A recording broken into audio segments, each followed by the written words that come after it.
Spirituality and premonition में आपका स्वागत है। हरे कृष्णा। चैनल से जुड़े सदस्यों का आभार और नए सदस्यों का दिल से स्वागत करती हूँ। अगर पहली बार चैनल देख रहे हैं तो प्लीज मेरे चैनल को लाइक और सब्सक्राइब करें।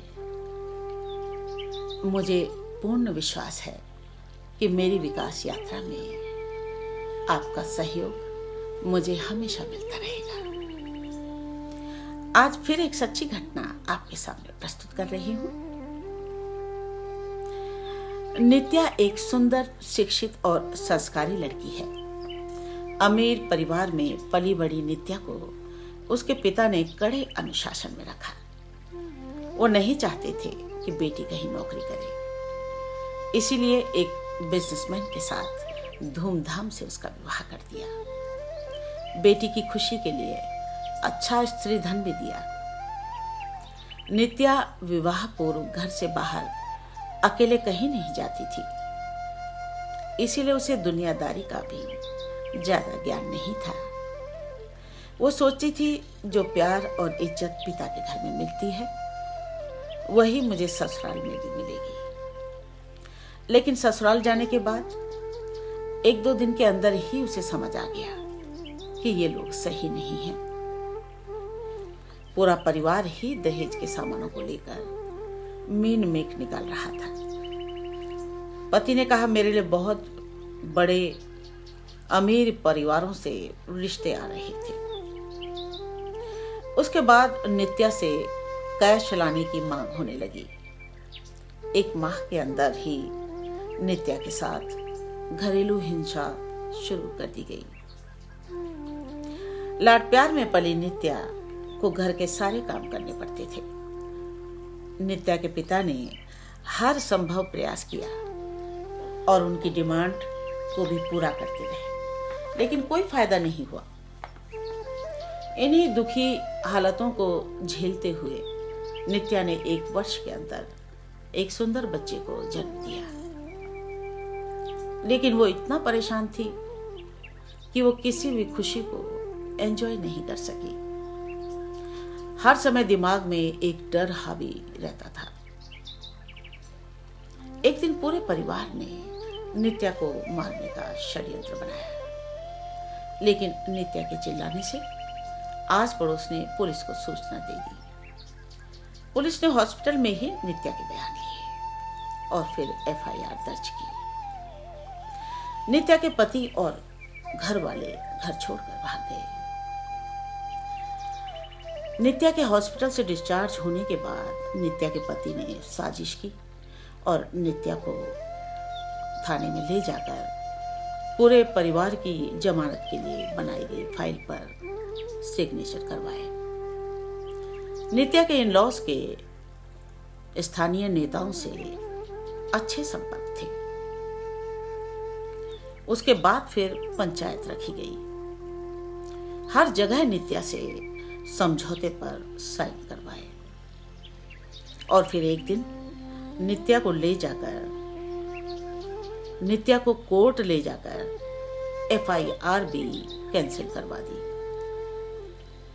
सब कुछ क्लियर करने के बाद नित्या के पति ने उसे घर से निकाल दिया और तलाक का केस डाल दिया। इस हादसे के बाद नित्या के पिता ने बिस्तर पकड़ लिया और उनकी मृत्यु हो गई।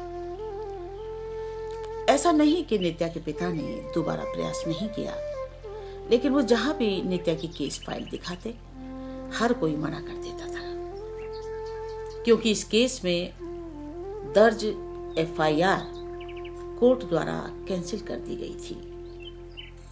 सब यही कहते कि अब कुछ भी नहीं हो सकता।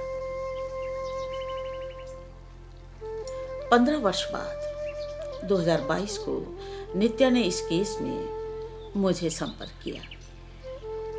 मैंने माननीय गृह मंत्री को पत्र लिखा और प्रार्थना की कि घरेलू हिंसा केसेस में जहां पति और परिवार द्वारा हिंसा की गई हो, फिजिकल वायलेंस का एविडेंस हो, उन केसेस में FIR कैंसिल नहीं होनी चाहिए। धूर्त और चालाक लोग ये तरीका अपनाकर पीड़िता का हर रास्ता बंद कर देते हैं। वो जीवन भर भटकती है, ना न्याय मिलता है और ना ही स्त्री धन वापस मिलता है। लेकिन शातिर और अपराधी पति पीड़िता को ही थाने और कोर्ट ले जाकर अपने बचने का रास्ता बना लेता है। वक्त और हालातों से जूझते हुए आज नित्या एक सिंगल मदर होकर भी अपने बच्चे को अच्छी शिक्षा और उसकी अच्छी देखभाल कर रही है। आज नित्या सभी माँ बाप से एक ही बात कहती है कि भाई बेटियों को खूब पढ़ाओ, इन्हें कोमल नहीं स्ट्रांग बनाओ, घर के बाहर के सब काम करवाओ, क्योंकि सुंदरता तो हमेशा नहीं रहती, लेकिन शिक्षा और ज्ञान मरते दम तक साथ रहता है।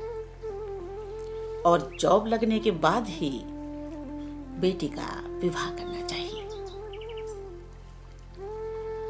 A young woman struggling for survival along with her teenage daughter after being driven away by her husband 15 years back.